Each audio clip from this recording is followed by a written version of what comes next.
This afternoon, Juan and I are working on the south end of our larger 6-acre site. We are in the midst of a black locust pollard. I've talked about this area in other videos. I'm going to link here to at least one of them. And we're doing some mixed management. We're trying to stack a bunch of functions in cleaning up the area. You can see Juan is starting to do some pruning work, which will explain the thoughts behind. And while we're at it, we're trying to harvest material to help reinforce this living wall in the hopes that this season we can make it nearly impossible for deer to enter this landscape. So a lot happening at the same time. Plus it's a hot sunny day on the longest day of the year, and we're working in the shade. So lots of good layers of benefit. So Juan, you've got the pole saw, and you're just starting to work on some of these locust resprouts, these pollards. What are you trying to do with them? We're just cleaning up these really long sections, these lengths as building material potential, and at the same time, these lateral small branches that we're cutting down are going to be used to reinforce the hedgerow and hopefully disturb a little bit the deer traffic around this area.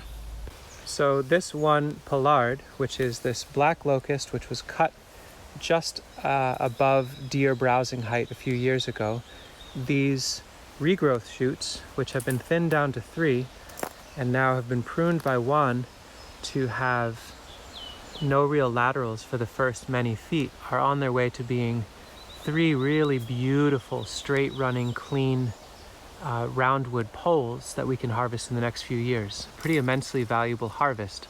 And we get the side bonus of these long, spiky branches that can now be woven into our living wall.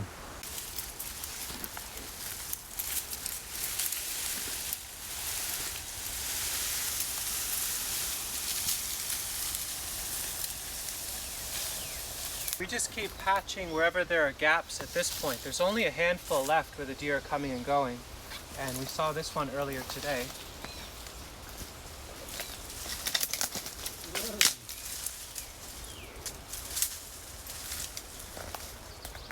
Probably need about 10 more to make it deer proof, but there are many more to be cut.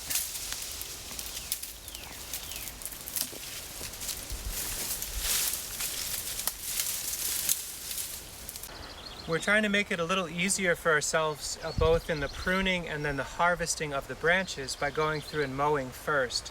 I'm using this electric mower set on the highest setting with a bag on the back, so that as I mow through, we can collect a ton of really fresh green manure that can be put around some chestnut trees, some recently transplanted currants, and some of the squash that we set in motion this spring. So at every step, the management we're doing is also a yield or harvest.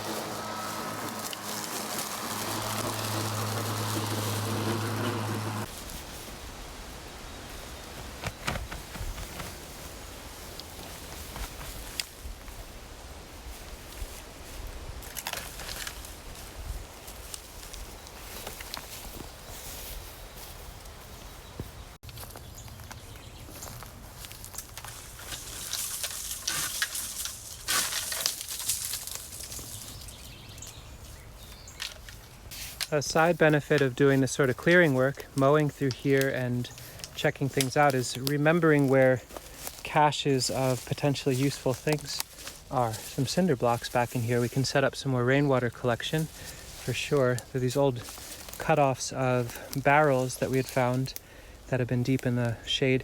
In general, when we're caching plastics that we might use in the future, we try to put them deep, deep, deep in the shade, like under this locust grove, so they degrade the least amount.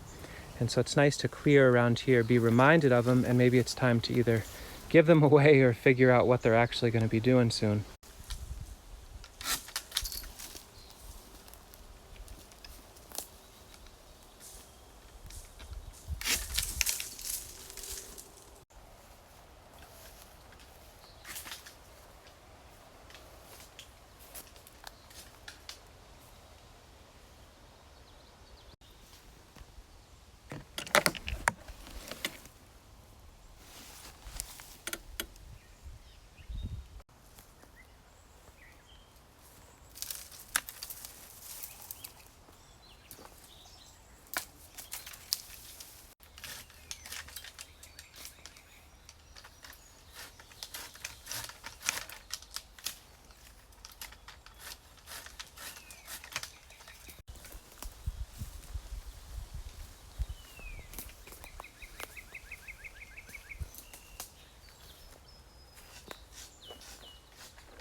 One thing to note is the work we're doing right now is especially adequate for the dead branches. So we're cleaning up a lot of the branches that are light starved or have died, because what we've noticed is the life branches that are really vital at this time and during the summer solstice, they tend to rip and just give a bit of a gnarly wound to the tree that then they have to deal with a little bit more. It's more bothersome for them. So yeah, cleaning up the dead branches feels especially helpful at this point as a way to lift and manage the canopy. Black locust is extremely tolerant of pruning at all times of year, for sure, but there's definitely sweet spots and sweet times. We did do pollarding in the dormant season in the past in November, so as the plants entered dormancy in the fall, and that worked out for some really good regrowth. So this was cut flush here probably 5 or 6 years ago, 4 or 5 years ago, and these are all regrowth. Some of these were cut in the very early spring, March or April, and you can see there's some roughness to it, but it's working overall. This was a cleanup cut from last year. But yeah, the major structural changes to trees like this, either coppicing at ground level to promote regrowth or pollarding at browse height or above of whatever animals are in the landscape, to be done in the dormant season, on the cusp of dormant season, seems to be most efficacious. Our guess is we spent about a half hour out here working on this just now. It's a pretty marked difference between what it looks like now and before. The grass is cut not just for the sake of aesthetics, but so that we have access, a little less tick pressure, getting all of that harvested green manure to support young squash that are trying to pop up, super helpful. We've got all these pruned branches. We still have a lot of cleanup to do. I think this is something I'll chip away at this evening, is weaving the rest of these in. We've got a clean open mowed pathway, and most of these regrowths on the black locust are set that without any further pruning, they should be able to just grow for the next few years. And then we can renewably and indefinitely harvest these incredibly rot-resistant, strong, and now straight and clean building supplies, while the black locust provides comfortable shade for the beings underneath, fixes a ton of atmospheric nitrogen to improve the soil overall, creates a beautiful flow of flowers in the spring to support native and non-native pollinators alike, along with a really nice edible flower for us, and firewood as we need it. Thank you, wonderful trees. My gosh. Thanks, Juan. This is fun. Yeah.